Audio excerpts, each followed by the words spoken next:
Roll call, I got everybody present but Jesse. Approval of the minutes, 3/19. We didn't actually have minutes taken that day, but I will go over what we did on the 19th. All the members were here with the exception of Brenda. We approved the declaratory resolution for creation of the TIF allocation area. We had election of officers, Dan Watson, President, Brenda Vice President, Craig Secretary. Introduced Chad Cowell is the representative from the school board, and that was really all we did at that meeting. So if there's any questions, did I leave anything out that anybody knows That's of? the meeting where we moved Jesse off as vice president. and made- Yeah. If there's no other questions, I'll take a motion to approve that. Approve those minutes. Motion to approve minutes. Do I have a second? Second. Craig Payne, all in favor? Opposed? Okay, we will open.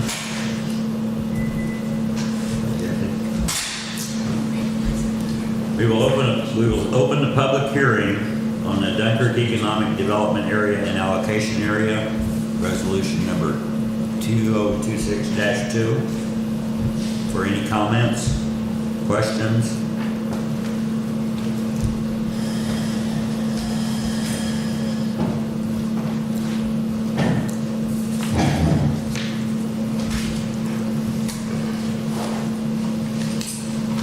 Anybody have any questions, any comments?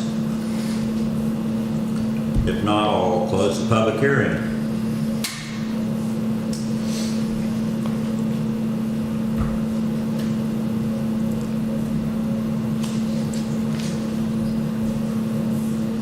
Okay, now we will be voting on resolution number 2026-2, which is confirming the Dunkirk Economic Development Area and Allocation Area.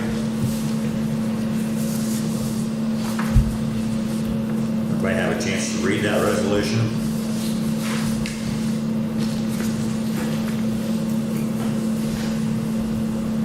I would entertain a motion to approve resolution 2026-2. So moved. Brenda makes a motion. Do I have a second? Second. Pam, second. All in favor? Aye. Opposed? Resolution approved.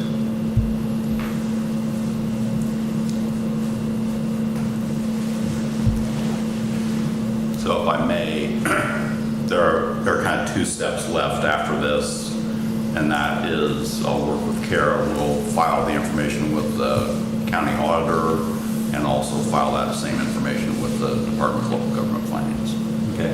And then it'll be completely official. Okay. You want a signed copy to take? Yeah, if we get the signed copy, everybody can sign it tonight, then Kara will email me that and we'll put the packets together to get that to her. We can get it done.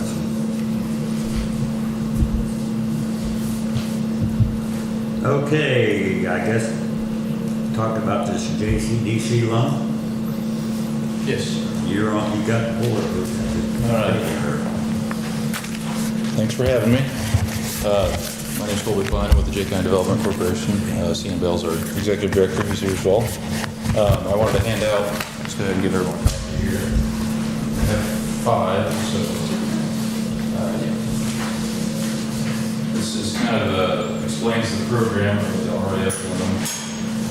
And this is one of the supplement packets.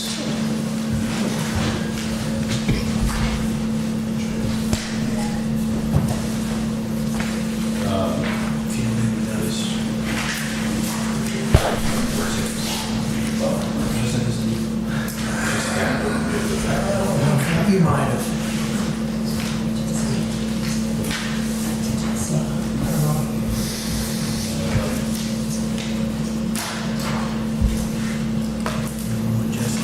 Yes.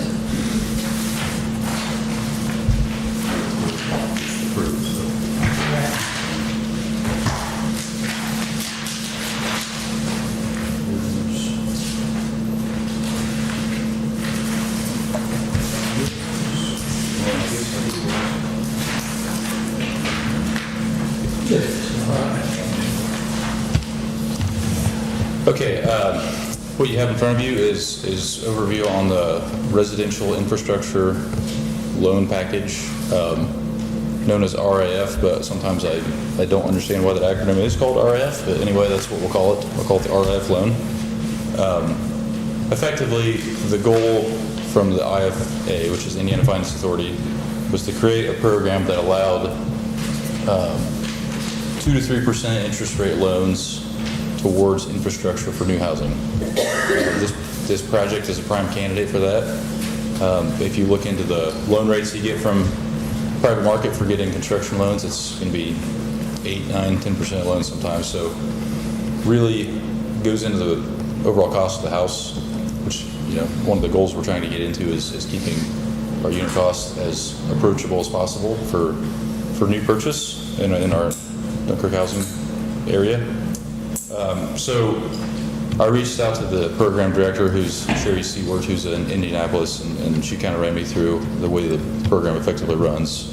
And I think we'd be a really good candidate for this sort of application. The way the loan works is you get a loan amount based on the number of lots that you're willing to build.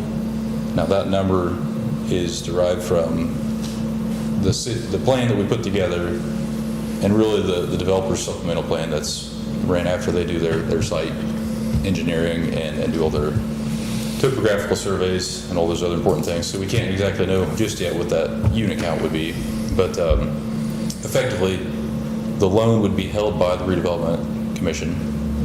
It is a bond given from the Indiana Finance Authority to the Redevelopment Commission. The Indiana Finance Authority then buys that bond back, and then they issue loans. And there's certain categories, but basically it's site related, so it's going to be lot clearing and water mains and infrastructure kind of hookups for this. Then with the development, since this is a newly created TIF district, those recaptured TIF funds from the investment in the neighborhood will generate up to property tax TIF dollars, and those TIF dollars can go directly to pay that loan off over the course of, I believe it's up to 10 years. So all things go properly, development goes through, everything happens. It's, I don't want to say free money, but it is very, very close to zero interest loan money that is solely recaptured by the improved investment in the TIF area. So I think we should definitely apply for it. We've been looking at this a lot, and it is a really good candidate. So with that said, that's a lot to take on. I threw a lot at you. I would like everyone to read this, think about this, and then consider us applying, because the window for the application is about 2 weeks. We basically will be able to throw that together pretty quickly. There are private consultants who will do this service, but they might charge $20,000 to $40,000 for capture fee. I believe we can do it for a little bit of nothing, because we've already been in this ballpark for quite some time. So that's what the JCDC is willing to commit to this effort. Anything else, Sam? Andy? Questions? Do we have to have a separate fund? Carol will have to know, is this going to be the same fund, run through the same fund as the TIF, or do we have to have a separate banking fund for this money to go? I don't know on that one, but I can find out. The director of the program is very easy to get a hold of, so we could even set up a meeting probably and get that figured out. You know, a little while to get them funds set up and carry. Yeah. And that's the big thing, is the ongoing accounting of it, who manages it, who holds it, who writes the checks.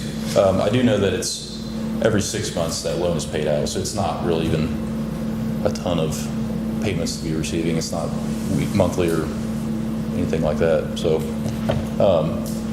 that's kind of the payment terms. And then the way it works you can effectively, it's not the developer's loan, but in essence they get the value of getting a 2 to 3% interest loan instead of 8 to 9%. But let's say if they have a phased approach on a project, they're going to do 40 houses over however many years, right? But they're only going to build a few at a time until they sell. They can take the whole loan for 40 houses up front, okay? And then they will only pay as much money as the loan has been drawn against. So you probably want to apply for max loan amount, and then you only give out whatever. And then anything that's not used just goes back to the loan, and no one pays anything on, is my understanding. We could get that confirmed exactly. But if the developer borrows all 40 because they want to do all the site clearing, which, of course, why wouldn't you? If they're only selling 2 houses or 4 houses, that difference in loan amount would come from the developer. They're sort of a co-signer on that value, which gives them an incentive to want to continue to sell. So they're kind of on the hook, which is nice because that keeps them engaged for all the future phases too, as much as they've borrowed against. Well, as much as they're getting the benefit of borrowing with the Redevelopment Commission. So it's sort of a safe.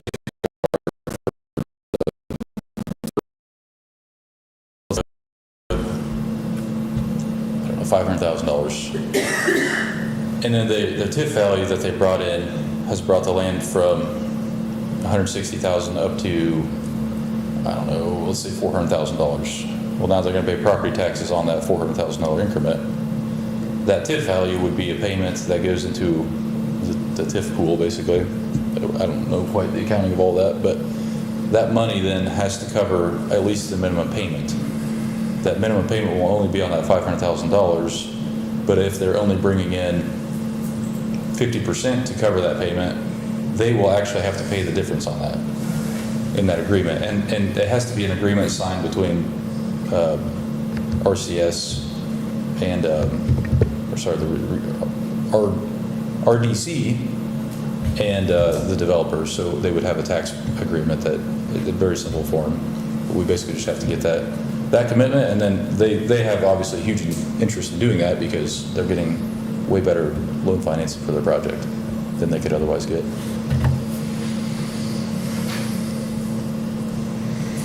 So what do you need?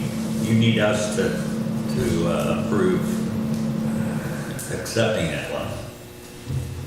Effectively, we don't necessarily need that done today. Okay, but Yes.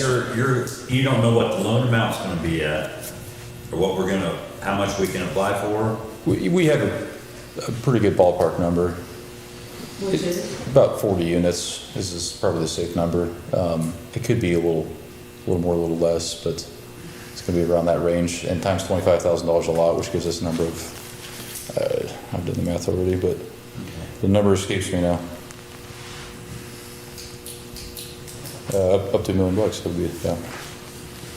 So I guess my question is then, because we don't anticipate any TIF revenue, probably at least another year, maybe 2, 2020, I'd say 2028, maybe. probably 2028. Just because of how it cycles through, you're a year Exactly. behind anyway, and it'll, even if you got everything built next year, you're still at least a year away from seeing anything. So. Well, I don't anticipate it'll all be built next year. I'm Yeah. saying, Yeah, but- no. But I'm just trying to figure out if we are approved by this loan, how are we gonna start making these payments without having that TIF revenue coming in? You know what I'm saying? Yeah, and that's where that taxpayer agreement would make the developer be on the hook for those funds, effectively. Okay. They would be on the hook for the payment of the funds. Okay. They wouldn't own the loan, though. Are you needing them to just give you approval to move forward with this then? With applying, With the application? correct? Yes, the approval would need to be, we can draft it, but effectively, the Redevelopment Commission is signing that application. Well, so we would probably need to have that application, or in order to sign it, we're gonna have to schedule another meeting then. I guess we Yeah. can go ahead and let you guys go ahead, give you approval to go ahead and start on the application, and then bring it to us when you're ready for us to sign it, or let us know, and we'll. Yeah, we just didn't know if you wanted us to. So this is step 1. Do you want us to? Step 2 we have to bring everything back and, But you said there's a deadline So on the there was application. a 2-week window or something? August 3rd, I believe, is the deadline. let's do August 3rd. No. In 2 weeks. Yeah, I know. And trust me, this program started in 2023 specifically because when small communities try to build new houses, cost of construction, if anyone's built here recently, up here, existing housing stock down here, even if you have people who want to buy, banks will be like, heck no, we're not gonna loan you on that. That house isn't worth this because this house over here, I guess, we understand that. But that is the continuous, acceptance that our housing stock will never be reinvested in. So it's kind of a way to break that cycle. And I think Indiana has thought quite creatively with this program, by not giving grants, not giving anything other than just, hey, we can at least carve into some of those construction loan fees that developers are always having to hit, which effectively goes into house costs. So it's a very creative program. I think it could work really well for us. I think you could create a motion tonight for JCDC to apply for it and appoint a signing authority so that you wouldn't have to have a meeting by August 3rd. That's what So I'm thinking you could also. appoint, Dan or whoever as the signing authority on it, I would assume. That's my thinking exactly, because you're less than 2 weeks, 2 weeks is all you've got. And hopefully that gives everyone enough time to kind of read up on things. I, would want to do it today, obviously. That's just too much all at once. But yeah, they move quickly. But if we don't get it in this year, then we probably next year, we've missed a whole, delay is, just means escalation of cost. And every year that goes by, there's no 2 to 3% ongoing inflation if we're lucky. So, Possibility of it going away. right, and then momentum is the big key. How soon do you think you'll have it ready? As far as getting the application ready for signatures? The plus side is a lot of the material we already had to produce for the RFQ package. We'll be able to mostly reshuffle some of that and then put it into our application. So I don't see it taking a week for us, maybe if we're lucky, maybe. Yeah, we're already working on the letter of support. Jody and I are working on that today. So, of gathering those, getting those drafted to get those signed. So, in the application, I know you've been putting pieces. So I'd say by next Friday. So then that would post, we would have to have a meeting sometime, it looks like, the third or the fourth, right? I think it's due on the 3rd. It's due Still on the the third, which is a Monday, so we'd have to have a meeting by next Friday. Yes. Moving quick, I know. It only opened up early this month, so it's not a big window. But kind of 'tis the nature of this project.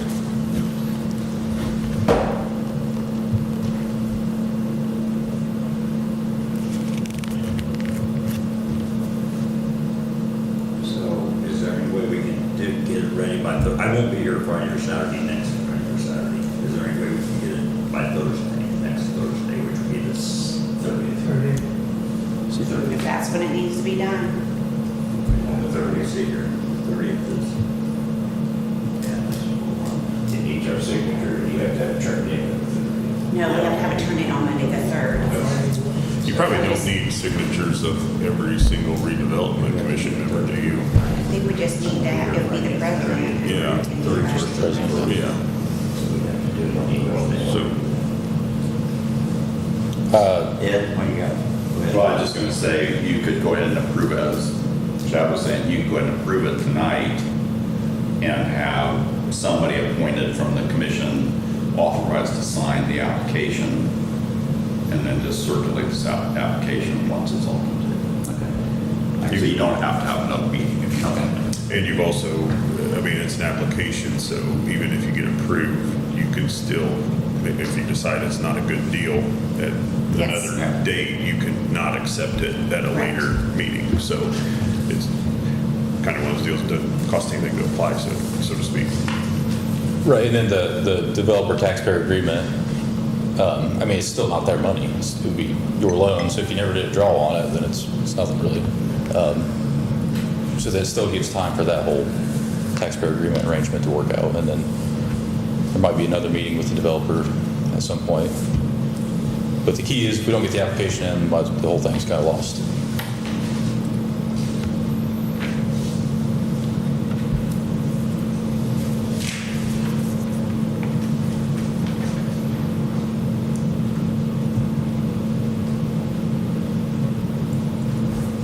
Okay, does somebody want to make a motion to that effect? So moved. And Who do you want to be the signer? I assume I will not be in town, so I will not be available to sign. I'll be here till, I won't be leaving till Friday evening, so I can come over Friday, and if you get it ready Friday, I can come over here and sign or whatever, if that works. But we can come over here. Yeah, That'd be fine too. Just let me know. That'd be the 31st. Brenda makes that motion. Does anybody have a second? Craig, second. All in favor? Opposed?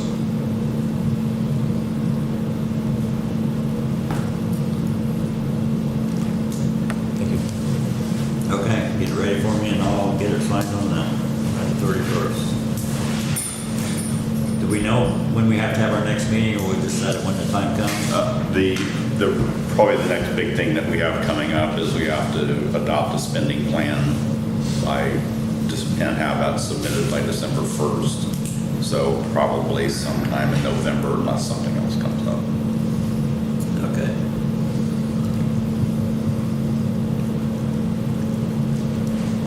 Sometime in November, looks like. Any other business to come before the commission? If not, I'll entertain a motion to adjourn. Motion to adjourn. Do I have a second? You guys have to develop. Can I keep this, Jack? For that. Jack, can I keep this?